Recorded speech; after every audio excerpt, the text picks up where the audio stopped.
Muy buenas noches para todos. ¿Me confirman el audio por ahí?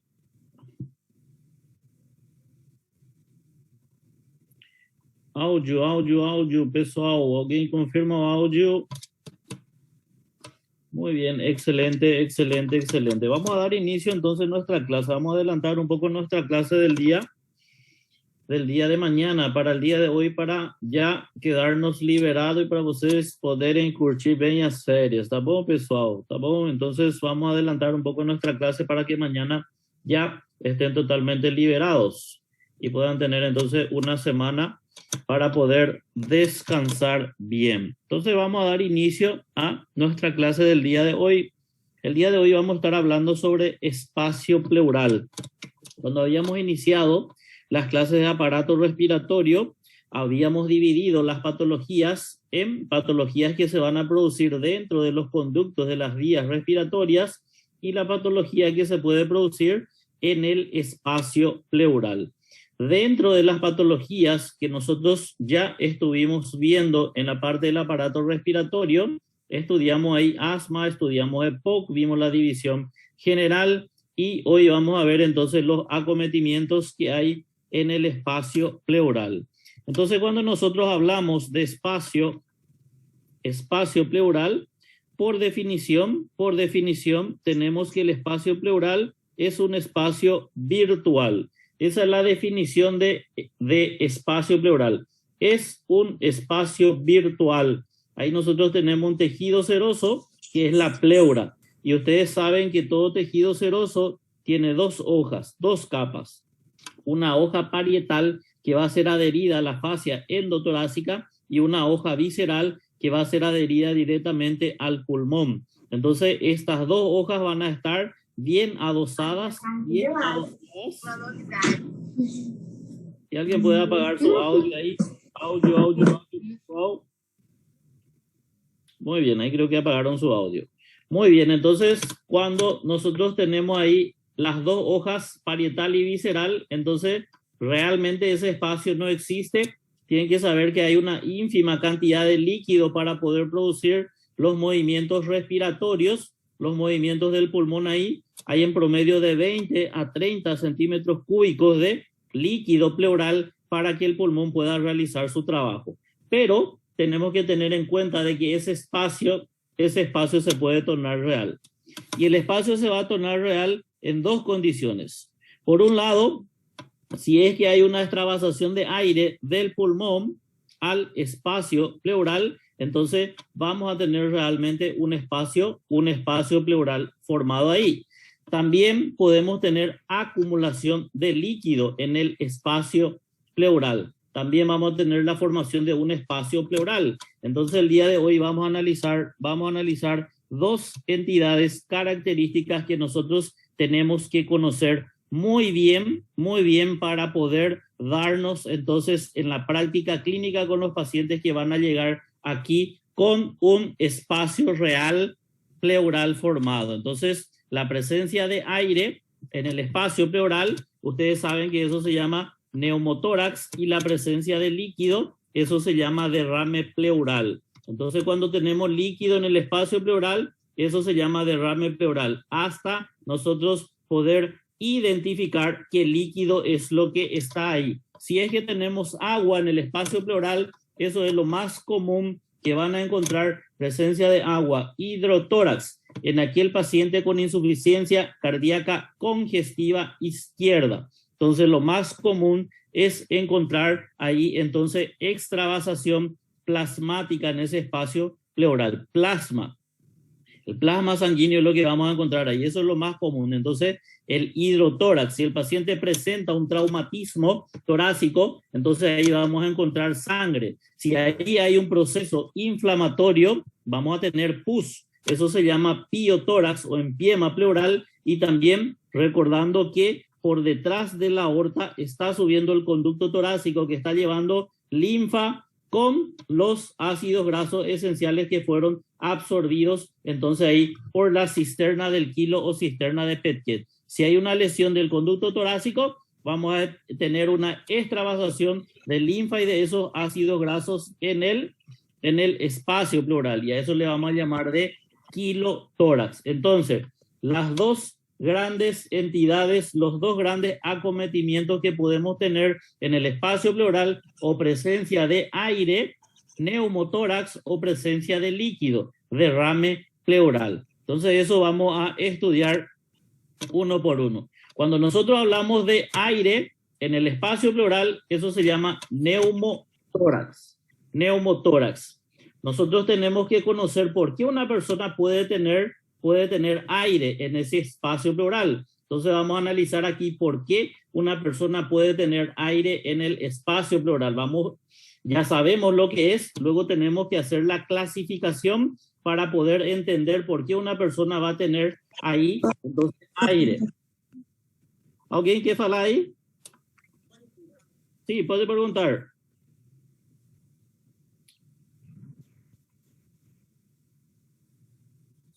Muy bien, alguien parece que quería hablar. Bueno, vamos a continuar entonces. Muy bien, entonces cuando nosotros tenemos aire, ya dijimos en el espacio pleural, eso se llama pneumotórax. Entonces tenemos un neumotórax, aire en el espacio pleural. Vamos a ver la clasificación para poder entender por qué ese aire puede estar ahí. Entonces, una vez que esté instalado el aire ahí, el paciente va a estar en la puerta del hospital junto a nosotros para que nosotros podamos hacer ese diagnóstico. El diagnóstico de neumotórax es clínico. Y ustedes ya saben que el diagnóstico clínico se hace mediante la anamnesis y el examen físico. Entonces tenemos de gran importancia la anamnesis, conversar con el paciente, y 2, el examen físico. Y dentro del examen físico, ustedes saben que se hace la inspección, la palpación, la percusión y la auscultación. De esa forma, nosotros vamos a tener el diagnóstico clínico de neumotórax. Una vez que tenemos el diagnóstico clínico de neumotórax, nosotros tenemos que certificar.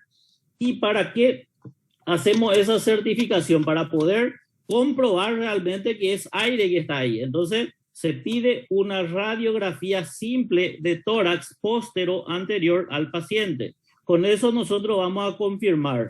Entonces vamos a confirmar la sospecha clínica mediante una radiografía. Y la radiografía también nos va a poder ayudar aquí para poder realizar la clasificación para poder tratar a nuestros pacientes, porque va a depender aquí de la clasificación para poder optar con el tratamiento. Vamos a ver varias clasificaciones que podemos tener y vamos a ver cuál es la clasificación más utilizada por aquí para nosotros poder realizar entonces ese tratamiento. Entonces, cuando yo tengo la sospecha clínica, diagnóstico clínico de neumotórax, voy a pedir una radiografía. Radiografía de simple de tórax póstero anterior. Aquí miramos una radiografía. Esta no es una radiografía normal. Justamente tiene un neumotórax aquí. Esto es el campo pulmonar del lado izquierdo. Esto es campo pulmonar del lado derecho. Entonces, vamos a mirar la radiografía de afuera hacia adentro. O también podemos hacer lo que se llama ABCDE para el estudio radiológico de la radiografía. Entonces, una de las formas es mirando de afuera para adentro, y el otro es estudiando lo que es el ABCDE de radiología. Entonces, si miro aquí de afuera, esto que está acá son partes blandas. Aquí no observamos ninguna particularidad. Luego miramos aquí las costillas. Las costillas no se ven ninguna con una fractura costal. Aquí vamos a mirar, miren esto que se ve aquí, oscuro. Esto es la tráquea, no hay un desvío de tráquea aquí. Y luego tengo que mirar ¿qué cosa? Tengo que mirar ese campo pulmonar. Y ese campo pulmonar que voy a estar observando esta trama vascular. Entonces, pueden observar aquí esa trama vascular que se dirige hacia la periferia de la radiografía. No les dije de antemano, en la radiografía ustedes ven solamente dos cosas, o blanco o negro. Eso es lo que se ve en la radiografía. Blanco, nosotros vemos aquí el tejido celular se ve blanquecino, el hueso se ve blanco, líquido se ve blanco y el aire se va a ver en negro. La imagen blanca que se ve en la radiografía, a eso se llama imagen radioopaca. Y la imagen negra se llama imagen radiolúcida. Entonces aquí, miren, esto blanquecino que estamos viendo aquí, estos son vasos sanguíneos que están llegando hacia la periferia. Esto se llama trama vascular. En una radiografía simple de tórax normal tenemos que ver aquí que haya llegado esa trama vascular bien hacia la periferia. De tal forma por aquí estamos mirando esta trama vascular, miren, no tiene una continuidad. Aquí no hay trama vascular, aquí no sigue la trama vascular, aquí no sigue la trama vascular, aquí no sigue la trama vascular. Y aquí tengo una línea, si nos fijamos detalladamente aquí vemos una línea. Esto es el pulmón del paciente, esto es el pulmón. Y por fuera aquí veo entonces de que no hay trama vascular.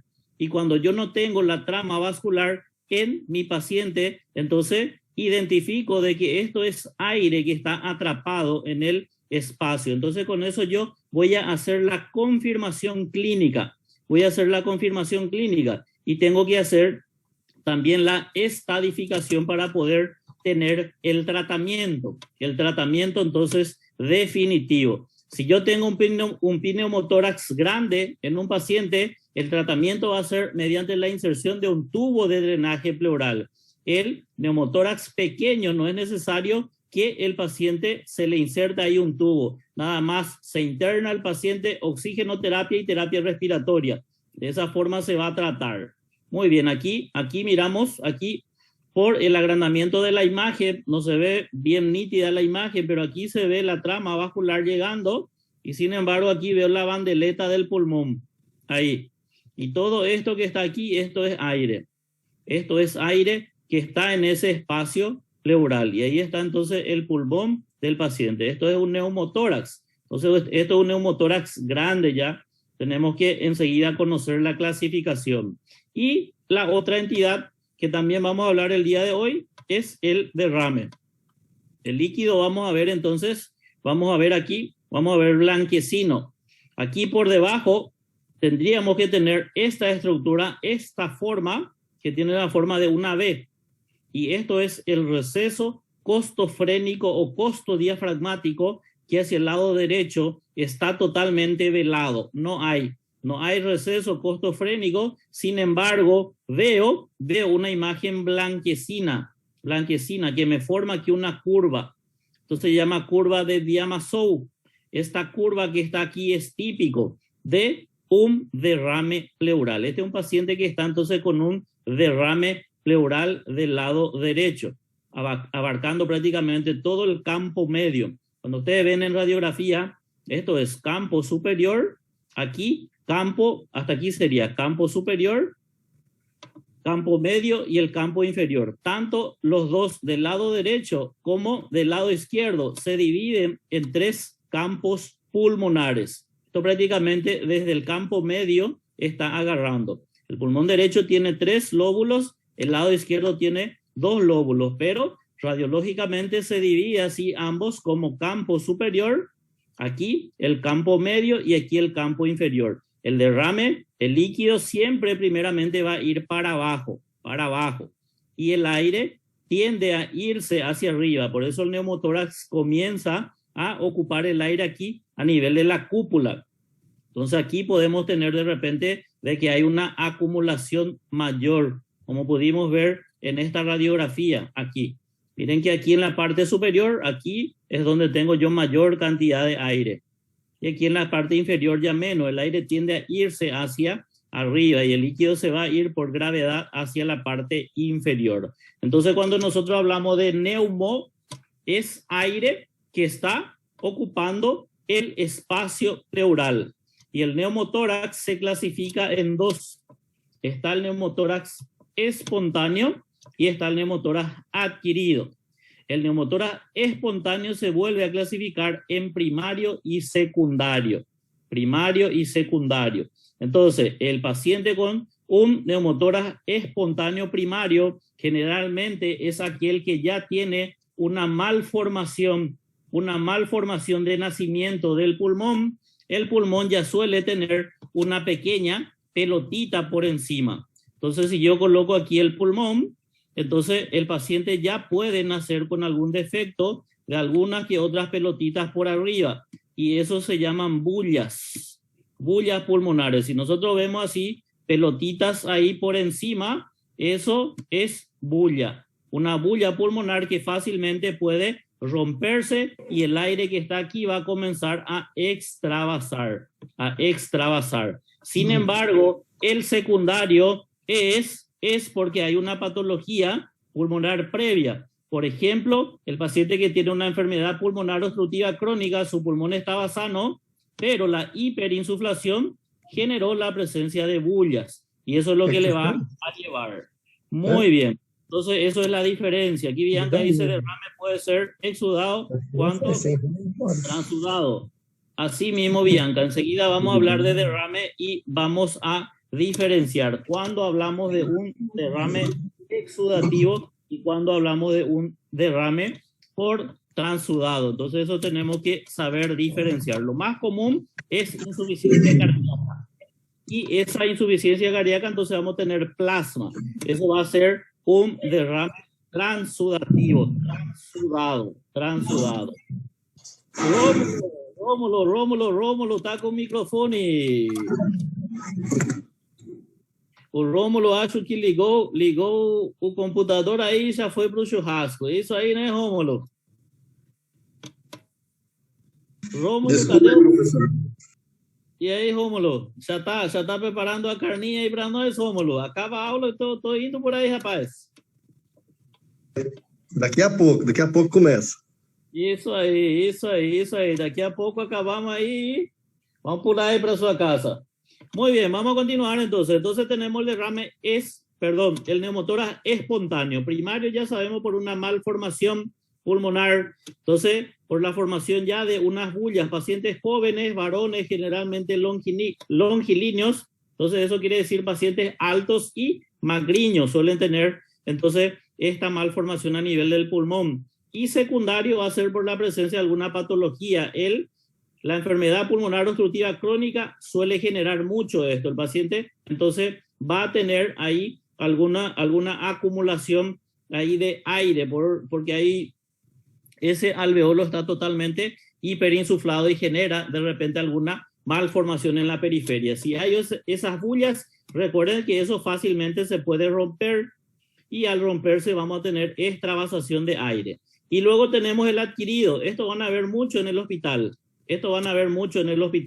El adquirido puede ser traumático. Recuerden que el accidente más común a nivel mundial es el accidente de moto. Si no llevamos la cabeza por delante, entonces la otra estructura que se golpea fácilmente es el tórax. Y ahí es donde el paciente puede tener una fractura costal y perforar el pulmón y va a haber una extravasación de aire. Eso se llama neumotórax adquirido traumático. Y luego tenemos el iatrogénico. Aquí es donde nosotros somos los protagonistas. Entonces, los médicos son los protagonistas, son los causantes del neumotórax adquirido iatrogénico. Y van a decir, ¿cómo es que nosotros vamos a causar neumotórax? No es porque queremos hacer, nadie quiere generar alguna lesión en otra persona. Generalmente, ¿verdad? Generalmente nadie quiere machucar a otra persona. Entonces nadie quiere golpear a otra persona. Pero aquí nosotros de repente tenemos la necesidad de realizar algunos procedimientos que tienen alguna complicación. Y dentro de los procedimientos que tienen una complicación, y como complicación es el neumotórax, es el principal, entonces está la inserción de catéter venoso central. O sea que la inserción de un catéter venoso central tiene como complicación. Recuerden que la mayoría de los catéteres venosos central se colocan ahí por debajo de la clavícula, en la vena subclavia, para que vaya ese catéter directamente implantado en la aurícula del lado derecho. Entonces, durante el procedimiento, lo que puede hacer el médico es que de repente introdujo un poco más la jeringa del catéter aquí y lo que causó es perforó el vaso sanguíneo y con eso llegó a tocar el pulmón y eso va a hacer de que el paciente presente un neumotórax. o de repente ese paciente aquí, este médico aquí no acertó el vaso sanguíneo, o el paciente de por sí ya tiene una anomalía, una malformación anatómica del vaso sanguíneo, de repente está un poco más desplazado de su sitio y al insertar, entonces perfora el pulmón. Y cuando perfora el pulmón, entonces el pulmón sabemos que es un globo que está cargado de aire. Entonces lo que hizo el médico fue generar una punción pulmonar sin querer y hubo una extravasación. Por eso, toda inserción de catéter venoso central subclavio, por más experiencia que tenga el médico, después de la inserción de ese catéter venoso central, está obligatorio realizar una radiografía de tórax para descartar un neumotórax adquirido iatrogénico. Entonces, después de realizar la inserción del catéter, siempre se tiene que hacer una radiografía de tórax. La otra condición es cuando de repente se va a hacer una toracocentesis, punzar el espacio pleural para obtener muestra del líquido, para poder nosotros certificar qué es el líquido que está ahí adentro. Y de repente puede entrar más la jeringa y justamente punzar el pulmón. O el líquido es ínfimo, mínima cantidad. Entonces hacen a ciegas o hacen guiado por una ecografía o por una tomografía y sin querer introducen de más y punzan. Eso se llama entonces iatrogenia. Entonces el médico aquí es el causante del neumotórax adquirido de forma iatrogénica. Entonces eso tenemos que conocer, que el neumotórax se va a clasificar básicamente en dos: espontáneo y adquirido. Espontáneo tenemos entonces primario y secundario, y el adquirido, el traumático y el iatrogénico. El cuadro clínico que va a tener el paciente es dolor, dificultad para respirar y tos seca. Ese es el cuadro clínico que va a tener mi paciente. Muy bien, y dentro de lo que es el diagnóstico, dijimos que el diagnóstico se hace de forma clínica. El diagnóstico de neumotórax es clínico. Tenemos nosotros la anamnesis y el examen físico. Y dentro del examen físico, ustedes ya saben que tenemos 4 parámetros para evaluar: inspección, palpación, percusión y auscultación. Eso es lo que tenemos en el examen físico. Entonces miremos aquí, el examinador está mirando al paciente.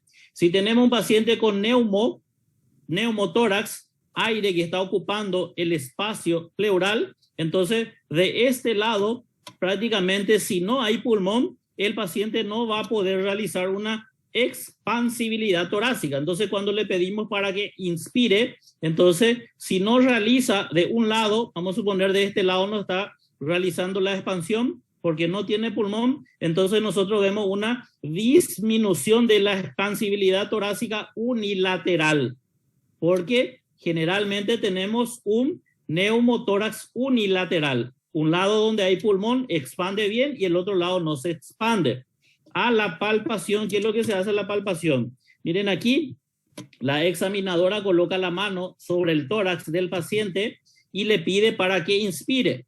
Si es que hay pulmón a la inspiración. Cuando inspira, se insufla el pulmón, entonces se tienen que levantar ambos campos aquí. Entonces, aquí el hombro izquierdo y derecho, si hay pulmón, se va a levantar.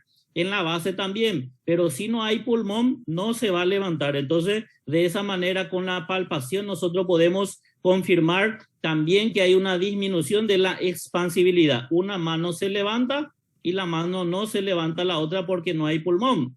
Y algo importante para evaluar también con la palpación son las vibraciones vocales. Esto nosotros decimos en la práctica, colocamos la mano y le decimos al paciente que diga 33.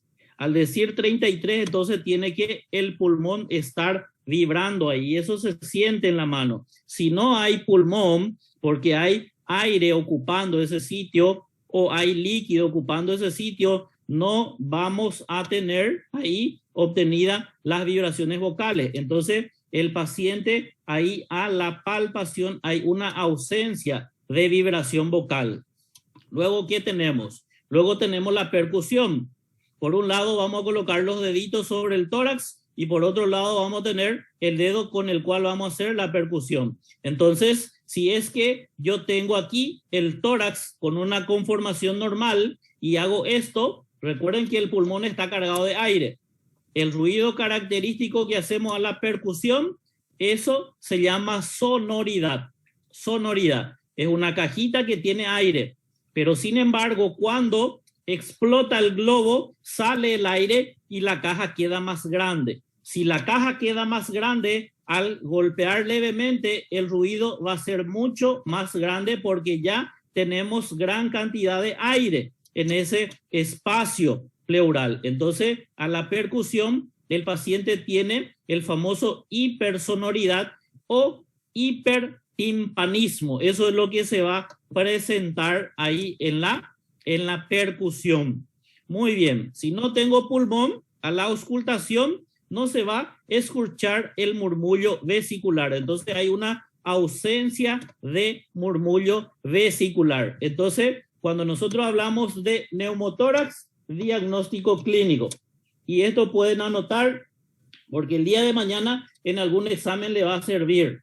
Triada de Galliard. Triada de Galliard es la triada clásica clínica para diagnóstico de neumotórax. ¿Cómo se hace el diagnóstico de neumotórax? Diagnóstico clínico. ¿Cuál es la triada que se utiliza? Triada de Galliard.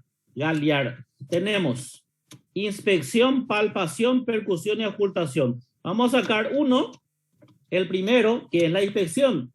Y ahí me quedan solamente tres. Me queda la palpación, me queda la percusión y me queda la auscultación. Ahí tengo para la triada. A la palpación, entonces hay ausencia de vibración, no vibra. A la percusión hay timpanismo o hipersonoridad o hipertimpanismo, como le llaman en algún libro. Y en la auscultación tenemos ausencia de murmullo vesicular. Esa es la triada diagnóstica de pneumotórax. ¿Cómo hacemos diagnóstico clínico? Hacemos la anamnesis y hacemos el examen físico. El examen físico, triada de Galliard. Tenemos el diagnóstico clínico. ¿Qué hacemos después de tener el diagnóstico clínico? Confirmar. ¿Cómo vamos a confirmar? Vamos a confirmar solicitando una radiografía simple de tórax póstero anterior y ahí vamos a ver entonces la presencia de aire en el espacio pleural. Y una vez que vemos la presencia de aire, tenemos que clasificar ese neumotórax por el tamaño. Y la clasificación más utilizada aquí, en el Brasil también esta es la clasificación que se utiliza, se llama clasificación de la Torre. ¿Qué nosotros vamos a hacer? ¿Qué nosotros vamos a hacer? Miren, nosotros tenemos aquí una radiografía. Tenemos una radiografía. Y vamos a trazar una línea imaginaria. Aquí, miren, una línea imaginaria. Por la región medioclavicular. Si vemos que el pulmón está por afuera, miren, si vemos que el pulmón está por afuera, esto se llama neumotórax grado 1. Si el pulmón coincide con la línea medioclavicular, esto se llama neumotórax grado 2. Y si está por dentro de la línea medioclavicular, como vemos aquí, esto se llama neumotórax grado 3. Entonces la clasificación desde la Torre clasifica al neumotórax en 3. Neumotórax grado 1, grado 2 y grado 3. El grado 1 es cuando veo el pulmón por fuera de la línea medioclavicular. El grado 2 es cuando coincide con la línea medioclavicular y grado 3 por dentro. Miren, ahí hay un colapso pulmonar completo. Entonces, esta es la clasificación más utilizada. Ahora, ya sé el mecanismo, sé la fisiopatología de producción, sé la clasificación y una vez que tengo todo esto, tengo que tratar. El tratamiento va a depender dependiendo de la clasificación. Si tenemos un neumotórax grado 1, el paciente, dijimos ya, se interna, oxigenoterapia y fisioterapia respiratoria.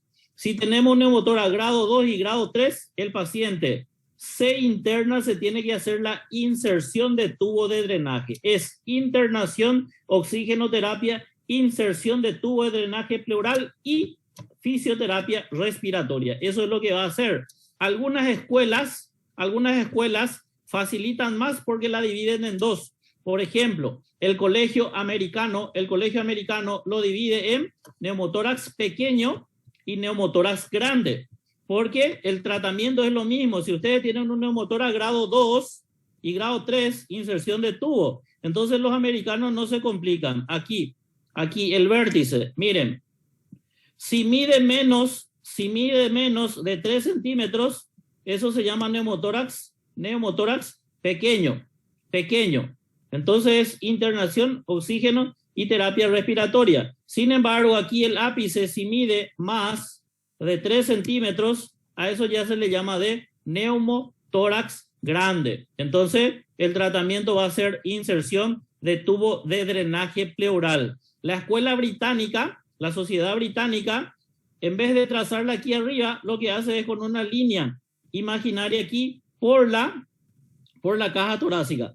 Si la línea está, miren, a 2 centímetros, no sobrepasa los 2 centímetros, entonces es un neumotórax grado 1. Si sobrepasa los 2 centímetros, ya se llama neumotórax grado 2, o mejor dicho, si no sobrepasa neumotórax pequeño y si sobrepasa neumotórax grande.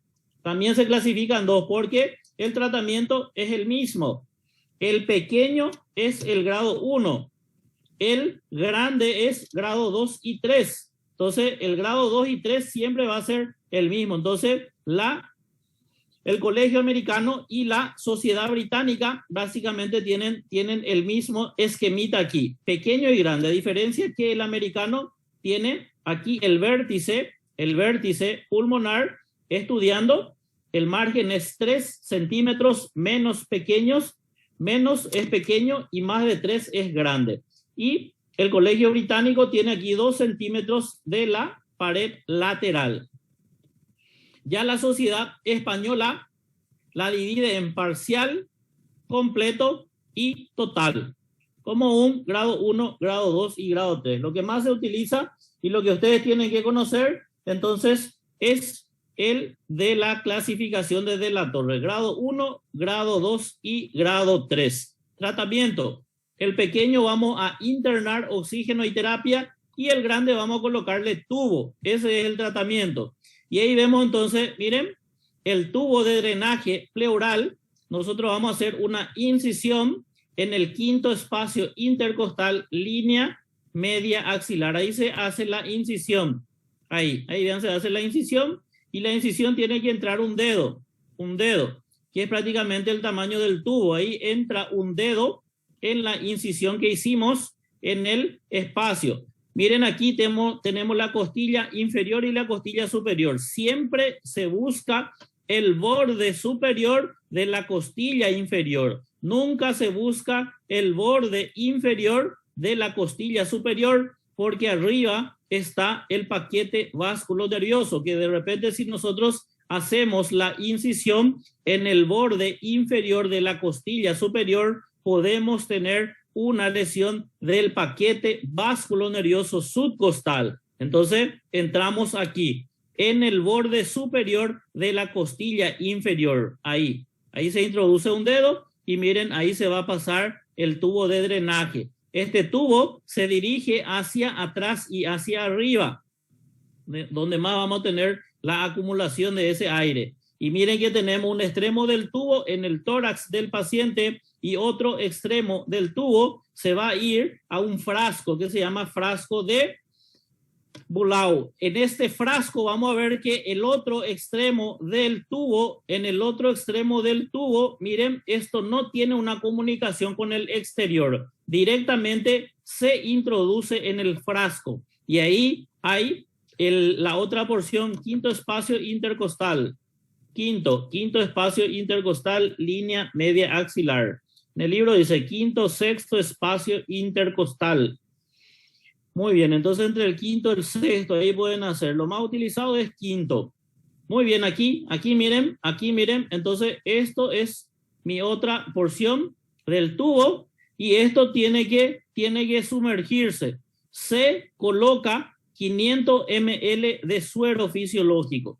Pregunta, ¿por qué se coloca 500 ml de suero fisiológico? Porque colocando 500 ml de suero fisiológico en el frasco de Bulao, ahí tenemos que el tubo está sumergiendo los 2 centímetros que tiene que ingresar o sumergirse de ese tubo. Entonces, tiene que sumergirse 2 centímetros. 2 centímetros. Y al colocar 500 ml de suero fisiológico, ahí vamos a tener que se va a sumergir. Entonces, aquí el agua va a generar una presión negativa que es por donde va a estar saliendo el aire, y ahí vamos a ver que se van a formar burbujas. Y si hay una oscilación del tubo y si hay el burbujeo que estamos mirando aquí, eso es indicativo de que está funcionando el tubo, está saliendo ese aire, y el aire va a salir aquí por otro componente que tiene, aquí el frasquito, que no está este extremo conectado al agua. Sin embargo, aquí entra el aire y miren, esto sale por ahí. De esa forma va a salir. Entonces, en un sentido unidireccional, el aire va a salir. El aire que estaba en el tórax del paciente, mediante este flujo unidireccional, va a salir. Esto tiene una válvula que impide de que salga el aire por este sitio. Entonces, cuando comienza a burbujear, aquí se forma el aire y va a salir por el otro extremo del otro tubito que va a tener entonces ese frasco. Muy bien, aquí podemos observar, miren que esto no tiene que tener una comunicación con el exterior. Se introducen los 2 centímetros, ahí se ven las burbujitas. Aquí tenemos la otra partecita importante por donde va a salir ese aire. Algo importante también a tener en cuenta, este frasco tiene que estar a 80 centímetros por debajo del tórax. Por eso aquí ustedes ven que la gente que tiene un tubo y está con este frasquito, de repente está caminando con el tubito y el frasco ahí por debajo.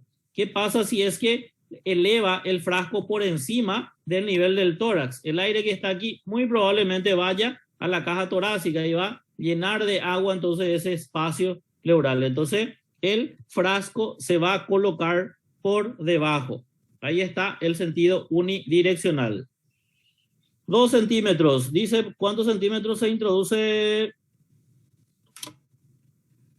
Profe, ¿cuántos centímetros se introduce el tubo por la caja torácica? Esto ya es aquí, aquí es tu pregunta. Y unos 5, 6, 7 centímetros más o menos, Rómulo, es lo que entra. El tubo tiene que dirigirse hacia atrás y hacia arriba.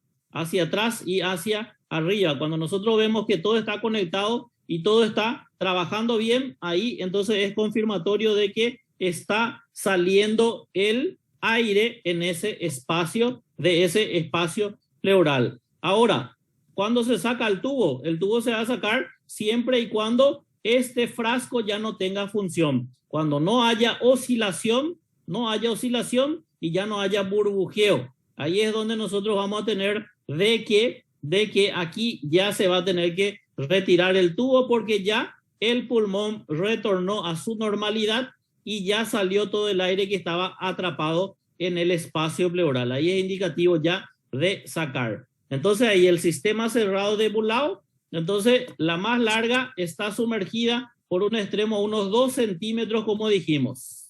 2 centímetros. Y por el otro está conectada al paciente. La varilla más corta está abierta a la atmósfera sin que toque el agua. Esa es la varillita que mostramos ahí. Tenemos que ver la oscilación y el burbujeo y el frasco a 80 centímetros. Entonces, de esta manera nosotros vamos a estar tratando un neumotórax grande mediante la inserción de un tubo de drenaje pleural. Muy bien, eso sería neumotórax. Y el otro asunto que vamos a ver también, el acometimiento que se puede producir en el espacio pleural se llama derrame pleural. Derrame pleural. Y cuando nosotros hablamos de derrame pleural, es la presencia de líquido. La presencia de líquido en el espacio pleural. Y de lejos, la principal causa para que haya líquido en el espacio pleural es una insuficiencia cardíaca izquierda. Entonces, cuando nosotros tenemos una insuficiencia cardíaca, una falla de bomba izquierda, cuando el ventrículo no puede eyectar la sangre, entonces automáticamente ahí se va a retener sangre. La aurícula quiere desembocar su contenido al ventrículo, pero no puede porque encuentra sangre que todavía no fue eyectada por ese ventrículo. Entonces, esto se sobrecarga de forma retrógrada hasta que llegue hasta la función del pulmón, y ahí esos vasos, esas venas pulmonares, lo que hacen es dilatar al máximo. Entonces, al dilatar al máximo, al no poder aguantar más esa presión, ustedes saben de que los vasos tienen fenestras, los capilares tienen fenestras. Entonces, cuando hay un aumento de presión dentro de ese vaso sanguíneo, la sangre que está ahí, entonces ese líquido va a comenzar a atravesar esas fenestras de los capilares. Y ahí el líquido va al intersticio, el líquido puede ir al alveolo, pero antes de eso, entonces aquí el pulmón puede recibir una ayuda, y puede recibir una ayuda justamente del espacio pleural para poder ir acumulando líquido en ese espacio pleural para evitar un edema agudo de pulmón. Entonces, para evitar un edema agudo de pulmón, el pulmón recibe una ayuda del espacio pleural que comienza a retener líquido. Eso se produce porque hay un aumento de la presión de las venas pulmonares y hay una extravasación. Esa es la principal causa. Insuficiencia cardíaca, entonces extravasación plasmática. Eso es de lejos la principal causa de tener derrame. El derrame en la insuficiencia cardíaca generalmente es bilateral, los dos lados, tanto el lado derecho como en el lado izquierdo. El derrame en donde más hay acumulación va a ser el lado derecho, porque es el que tiene mayor cantidad de vasos sanguíneos, tiene mayor sistema de drenaje, el lado derecho, por la mayor cantidad de vasos, y ahí es donde más va a guardar el líquido. Entonces, de lejos, la principal causa de derrame es la insuficiencia cardíaca. Ahora, ¿por qué podemos tener también derrame? Derrame podemos tener porque falta alguien que está regulando que el líquido quede dentro de ese vaso sanguíneo. Y ustedes recuerdan de que quien está regulando la presencia del líquido intravascular es la proteína.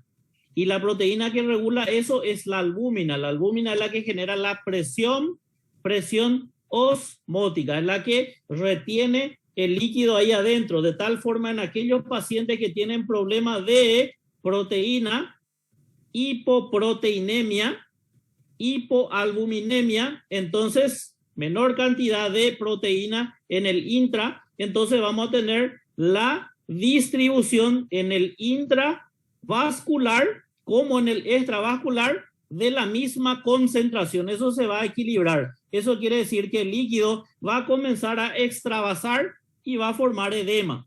Entonces, dentro de este derrame, para evitar un edema de pulmón, el líquido también se va en el espacio pleural. Entonces, deficiencia de proteína. Aquellos pacientes hepatopatas fácilmente tienen derrame pleural. Aquellos pacientes que tienen problema con los podocitos, daño podocitario, eso hace filtrar proteínas. El riñón sirve de filtro para dos cosas: los glóbulos rojos y las proteínas. Glóbulos rojos no tiene que pasar el filtrado y las proteínas tampoco. Si está dañado el capilar sanguíneo, va a extravasar glóbulos rojos, el sistema renal. El paciente va a orinar glóbulos rojos, va a orinar sangre. Eso se llama síndrome nefrítico. Y el paciente también, si es que tiene problema de los podocitos, deja pasar proteínas. Eso se llama síndrome nefrótico. En el síndrome nefrótico, el paciente puede tener entonces aquí un cuadro de hipoproteinemia. También déficit, aquellos pacientes con estado de desnutrición, principalmente el kwashiorkor, desnutrición por kwashiorkor, entonces es déficit proteica. Paciente tiene ¿qué cosa? Tiene baja proteína y tiene edema entonces por el cuerpo. Fácilmente hacen derrame en el espacio pleural. Entonces eso es la causa por la cual se puede tener. Ahora, vamos a analizar por qué podemos tener también líquido en espacio pleural. Proceso inflamatorio. Proceso inflamatorio. Se dañó el vaso sanguíneo. Se dañó por un proceso inflamatorio. ¿Qué hace el proceso inflamatorio? Aumenta la permeabilidad vascular y al aumentar la permeabilidad vascular, entonces van a salir células y va a salir el líquido ahí. Y ahí es donde nosotros podemos tener componente proteico dentro de ese espacio, lactato de deshidrogenasa, y podemos tener microorganismos en ese espacio. Ahí es donde se va a formar el piotórax. Si es que se rompe un vaso sanguíneo, como dijimos hace rato, si yo quiero hacer una inserción de tubo y fui a buscar el borde inferior de la costilla superior, puedo dañar un vaso sanguíneo. Y si se daña ese vaso sanguíneo, va a caer sangre. Y la sangre tiene plasma y tiene célula. Va a caer líquido en el espacio pleural. Entonces vamos a tener hemotórax. También es entonces una forma de producir ese líquido en ese espacio pleural. El contenido de absorción de ácidos grasos va por el conducto torácico. Una lesión del conducto torácico extravasa linfa en el espacio pleural y tenemos nosotros la formación de un quilotórax. Muy bien. En la semiología, ¿qué vamos a tener? Casi similar a lo que tenemos en el neumo, hay una disminución de la expansibilidad porque hay acúmulo de líquido en un hemitórax, entonces eso disminuye. En el caso de la insuficiencia cardíaca, generalmente es bilateral y hay acúmulo en las bases. Ahí es donde vamos a tener mayormente acumulación de líquido. Muy bien. Inspección disminuye la expansibilidad torácica. Palpación disminuye la expansión y no hay vibración vocal porque está ocupado por líquido. A la percusión, aquí es la diferencia. Aquí es la grande diferencia que tenemos del neumotórax. Aire, sonido timpánico. Líquido, vamos a tener un sonido macizo. Matidez es lo que se va a percutir. Y en la auscultación, si hay aire, no hay murmullo vesicular, y si hay líquido, tampoco. Siempre que esté ocupado el espacio pleural, no vamos a tener ese murmullo vesicular ahí. Eso es lo que tenemos nosotros en la semiología. Muy bien. Una vez que nosotros tenemos el líquido ahí, nosotros, si es que tenemos un paciente que conocemos la causa de base, por ejemplo, lo más común es insuficiencia cardíaca. Si es que tienen ustedes un paciente con insuficiencia cardíaca y el derrame no es muy grande, no es muy significativo, no se trata el derrame pleural. Lo que se trata es la enfermedad de base que tiene el paciente y de esa forma va a compensar, se va a reabsorber. Pero hay condiciones en las cuales nosotros tenemos que estudiar el líquido que hay ahí. En el derrame pleural por insuficiencia cardíaca, ustedes generalmente no van a hacer una toracocentesis diagnóstica, que es una punción en el espacio pleural para diagnosticar el líquido que está ahí. Si tiene insuficiencia cardíaca, ¿qué líquido es lo que va a tener ese paciente ahí? No va a ser Coca-Cola, ¿verdad? Entonces va a ser plasma. Entonces, cuando el paciente tiene un derrame muy grande, no se hace toracocentesis diagnóstica en ese caso. Se hace terapéutica. Se va a sacar esa cantidad de exceso de líquido. Pero hay casos donde el paciente tiene derrame, no sabemos la patología que tiene y nosotros tenemos que estudiar. Entonces tenemos que hacer una toracocentesis diagnóstica. Y la toracocentesis diagnóstica se realiza cuando tenemos un derrame clínicamente significativo de causa no conocida. El paciente tiene, voy a darle un ejemplo, imagínense ustedes, se hacen una radiografía al azar o de repente se hace un una buena anamnesis, un buen examen físico y se constata que hay derrame. Y ustedes son aparentemente sanos. No tenían por qué tener derrame. Entonces, si es que ustedes son aparentemente sanos, no tenían por qué tener derrame, tenemos que saber por qué se está formando el derrame. Y para nosotros saber, tenemos que saber qué líquido se está acumulando ahí. Entonces, hay criterios para nosotros realizar la toracocentesis diagnóstica. Derrame clínicamente significativo. ¿Cuál es el derrame clínicamente significativo? Cuando nosotros le agarramos al paciente y le colocamos aquí, ahí está de pie, ahí está el diafragma. Esto sería el diafragma. Entonces, para yo evaluar un derrame clínicamente significativo, tengo que colocarle al paciente en decúbito lateral. Así le voy a colocar al paciente, en decúbito lateral.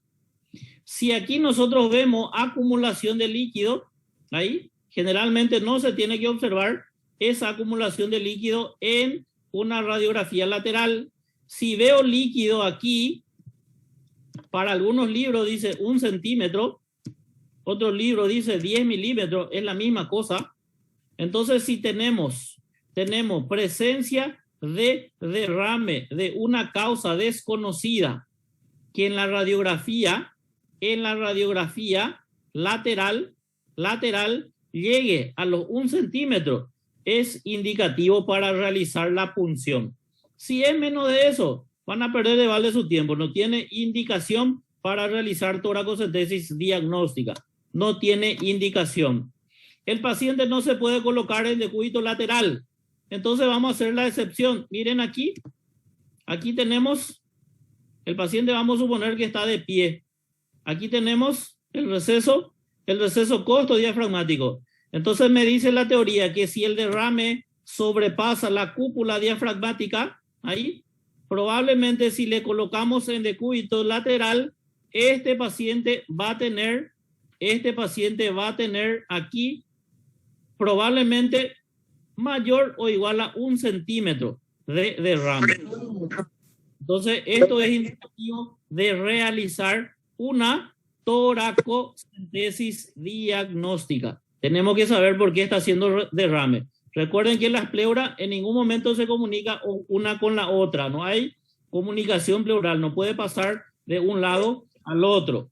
Muy bien. Entonces, de esa forma tenemos la toracocentesis diagnóstica.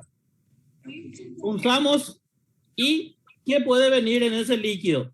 Puede venir líquido sanguinolento, puede venir un líquido citrino, puede venir un líquido transparente, ahí puede venir pus, ahí podemos tener humos, ahí puede ser blanco o ahí puede ser sangre. Entonces hay características de líquido. Muy bien. Todo mundo de costas para mim, eu estou adorando. Seus mal educados. Denise, microfone. Eu tenho aula até essa hora. Agora, como ele grava, eu vou assistir. Denise, microfone. Denise, começou a balada, Denise, por aí. Começou a balada, né, Denise? Já começou a festa. Doutor, a casa está cheia. Desculpa. Meu Deus, já começou a festa por aí.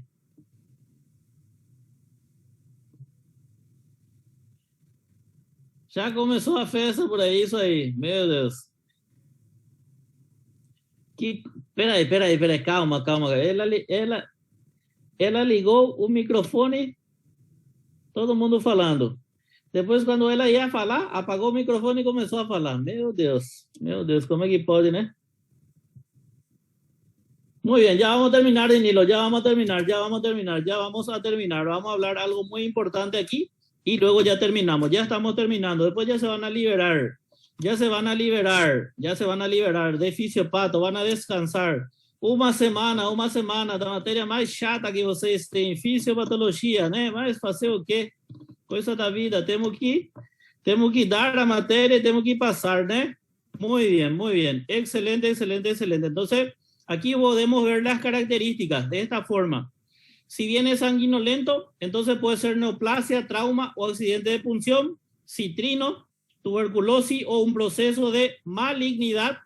Transparente es transudado. Si hay pus, eso se llama empiema pleural o piotórax. Si hay grumos, eso puede ser un derrame pleural paraneoplásico a consecuencia de un tumor, ya sea primario o secundario, en el espacio pleural. Blanco, si me viene un líquido lechoso, eso es indicativo de quilotórax. Y un líquido rojo, rutilante, eso es sangre.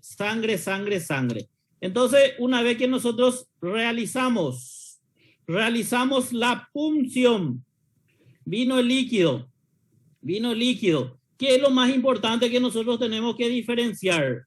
Saqué el líquido y tengo dudas con el líquido.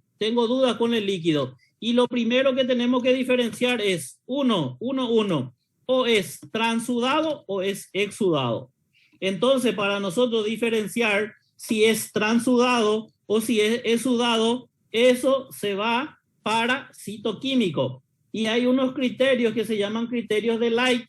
Entonces, fue un médico que realizó estos criterios para poder decir entonces o es transudado o es exudado. Se utilizan básicamente dos cosas aquí. Dos cosas de manera principal. Varias aparecen en el criterio de Light, pero dos es lo que ustedes tienen que conocer muy bien. Lactato deshidrogenasa y la proteína. Lactato deshidrogenasa y la proteína. Entonces, vamos a hacer para diferenciar si es transudado o exudado citoquímico.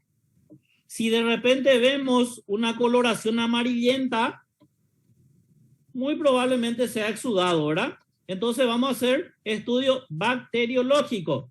Entonces eso ya se va para bacteriología para que me diga qué microorganismo pueda estar ahí, hacer cultivo de esos gérmenes para yo poder optar con el tratamiento.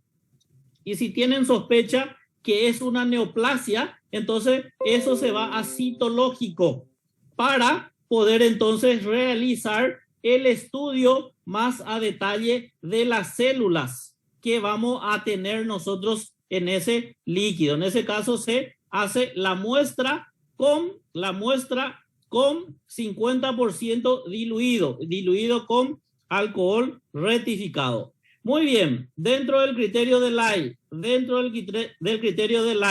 tenemos nosotros lactato deshidrogenasa y la proteína. Dos cosas. Y podemos evaluar de tres maneras.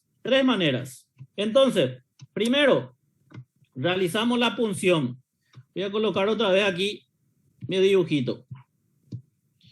Voy a colocar aquí el pulmón. El pulmón estaría aquí, ¿verdad? Así, ahí. Y el pulmón estaría ahí.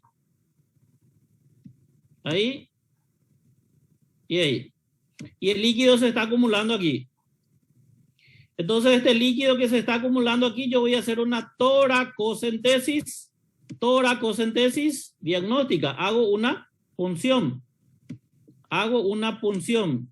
Ahí hice la punción. Ahí.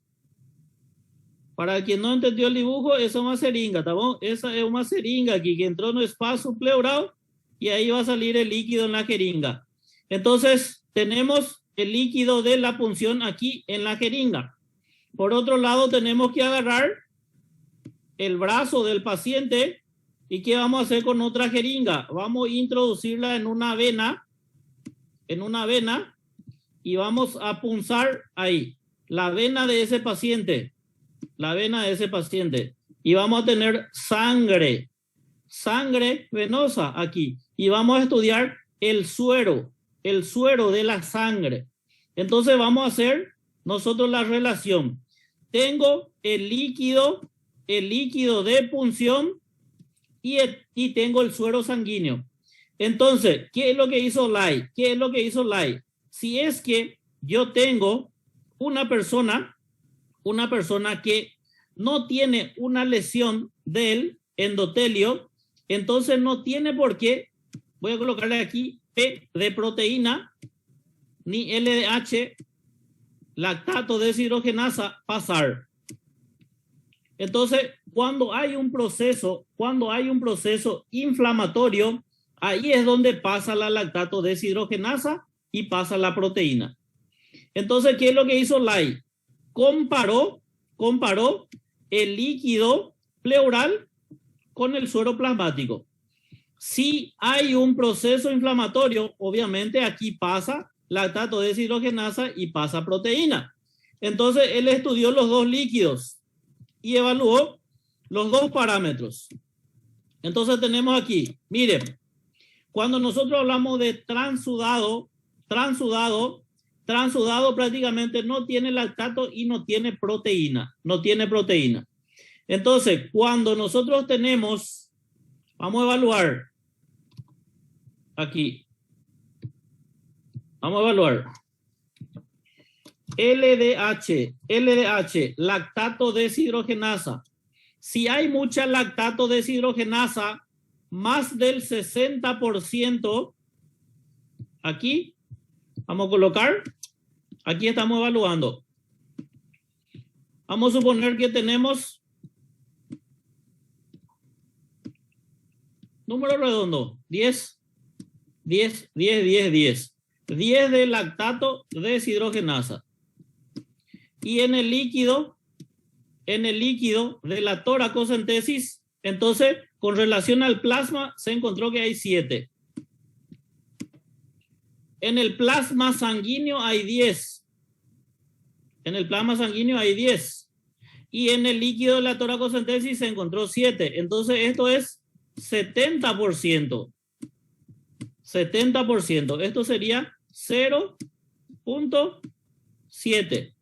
Entonces, aquí, si yo tengo mayor de 0,6 con la relación del líquido de la punción con el líquido plasmático, eso es exudado. Lo mismo sucede con la proteína. No tiene por qué la proteína pasar el filtrado capilar.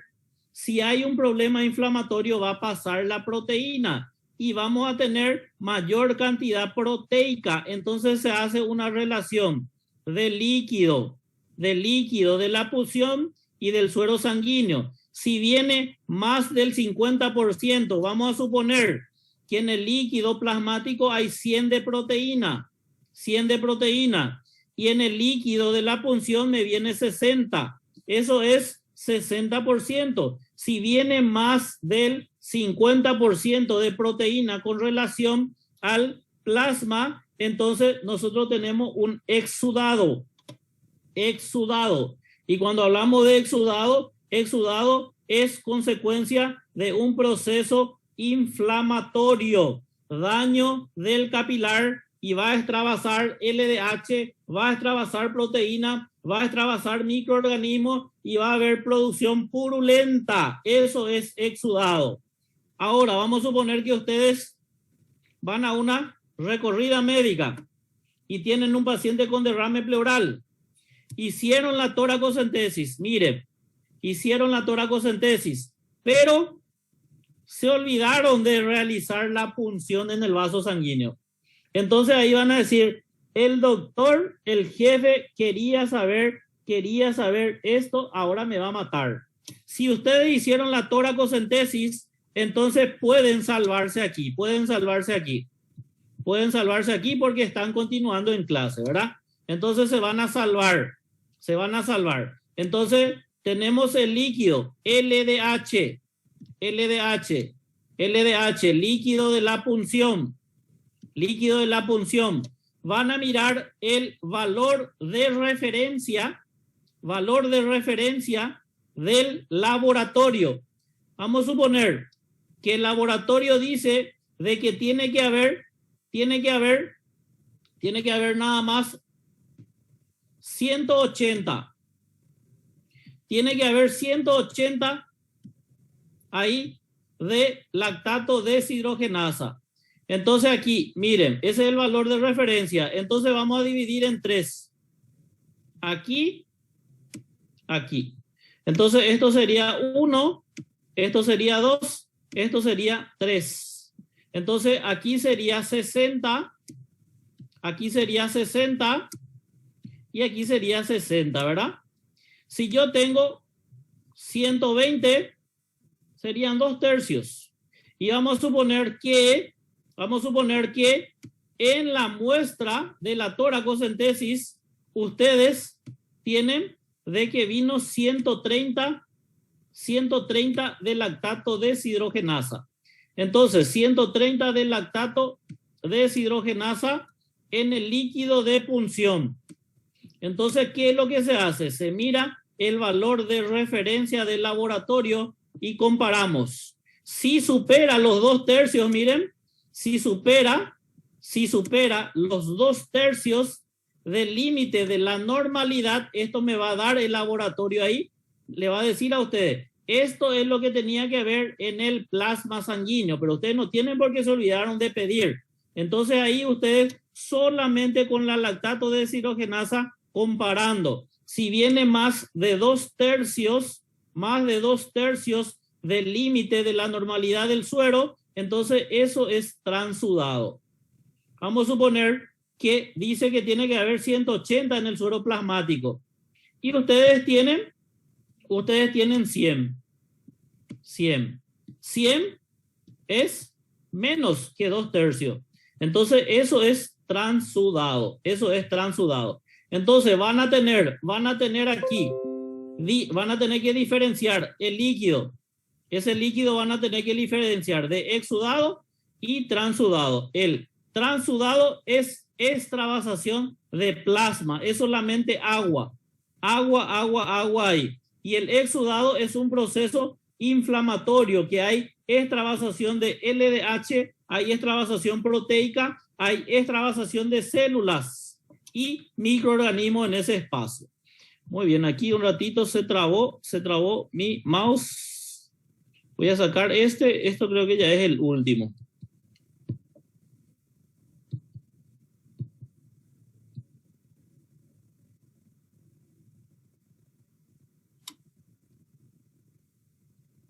Ahí, muy bien. Esa es la diferencia. Entonces, mediante estos criterios, que son llamados de criterios de Lai, el citoquímico, nosotros vemos si es transudado o exudado. Transudado, líquido plasmático, exudado es un líquido inflamatorio. Y como pueden ver, hay otras cosas que se evalúan en los criterios de Lai, pero estos dos, si ustedes manejan bien, no van a tener ahí dificultad el día de mañana. Por ejemplo, bilirrubina, por ejemplo, colesterol también son otras cosas que se evalúan, pero lactato deshidrogenasa y proteína, con eso ustedes resuelven su problema. Hay casos donde la toracocentesis no se hace para diagnóstico, se hace para tratamiento. Y ya dijimos, en aquel paciente que tiene insuficiencia cardíaca, muchísimo líquido acumulando que le da una dificultad severa para respirar, entonces se punza y se deja derramar ese líquido ahí. Entonces hay una posibilidad de drenar hasta 1500 cc de líquido en el espacio pleural. Miren aquí, por ejemplo, este pulmón, del lado izquierdo. Aquí nosotros hacemos directamente terapéutico. Punzamos y va a salir ese líquido ahí por la punción. La punción se realiza en el ángulo inferior de la escápula. Aquí tenemos la jeringa, aquí tenemos un punzocap, que es lo que vamos a utilizar para poder introducir en ese espacio pleural. A medida que vamos introduciendo, va a ir ahí aspirándose lentamente hasta que confirmemos que estemos en el espacio pleural. Y ahí vamos a sacar el líquido. Ahí tenemos la muestra. Si veo así, si veo un pulmón así, esto tengo que conectar, miren, esto sería todo el cañito, la manguerita, ahí de la hidratación y un frasquito para poder yo juntar ese líquido para poder cuantificar, y si es que quiero envío esto para el laboratorio para que me estudie si tengo alguna sospecha de alguna neoplasia o algo así para poder confirmar. Muy bien, ¿cuándo se coloca tubo? Tubo se coloca siempre que el paciente tenga piotórax. Si hay pus ahí, siempre tienen que colocar tubo. Si la lactato deshidrogenasa viene mayor a 1000, hay que poner tubo. Si en el líquido de punción la pH o el pH está menos de 7.2, hay que poner tubo. Si encuentran gérmenes gram positivo, tienen que poner tubo. Hay sangre en el espacio pleural tienen que drenar esa sangre de ahí, porque eso activa el proceso de fibrinólisis. Entonces eso puede hacer de que se adosen las dos hojas pleurales ahí. Entonces aquí vemos entonces la inserción de ese tubo. El tubo ahí colocándose otra vez, miren, entre el quinto, sexto espacio intercostal, línea media, y ahí vamos entonces a introducir el tubo ahí al espacio pleural para poder drenar. Muy bien, muy bien, muy bien. Entonces eso es lo que tenía para hoy, para poder encerrar. Con esto estamos encerrando nosotros respiratorio. Estamos encerrando respiratorio. Posterior a esto, vamos a iniciar después de las vacaciones con cardiología. Bianca.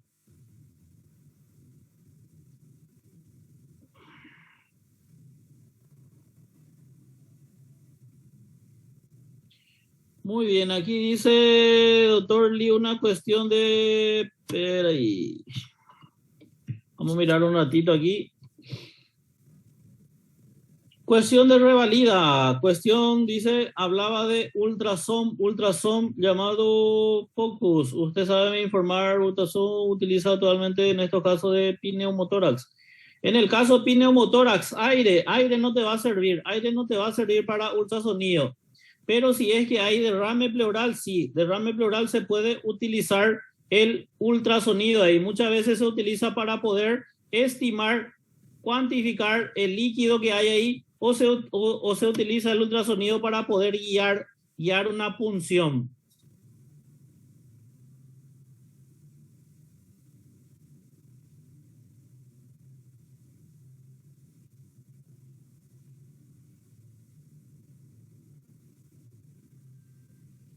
Neumotórax no va a prestar, neumotórax no va a prestar ultrason. Ultrason es para ver líquido, ultrasonido es para ver líquido. El slide, sí, ya voy a enviar las diapositivas al grupo de delegados para que puedan tener. Muy bien, excelente, excelente, excelente. Estamos dejando nuestra clase hasta aquí. Que tengan buenas vacaciones, que se recuperen bien y nos vemos a vuelta. Isso aí, já pode tomar uma, Rômulo. Isso aí, já pode tomar uma. Agora sim, Rômulo, já sextou, Reinaldo, já sextou. Muy bien, excelente, excelente, excelente. Meu Deus, rapaz. Todo mundo está devendo cerveja por aquí, meu Deus. Buenas vacaciones, nos vemos a vuelta. Chao, chao.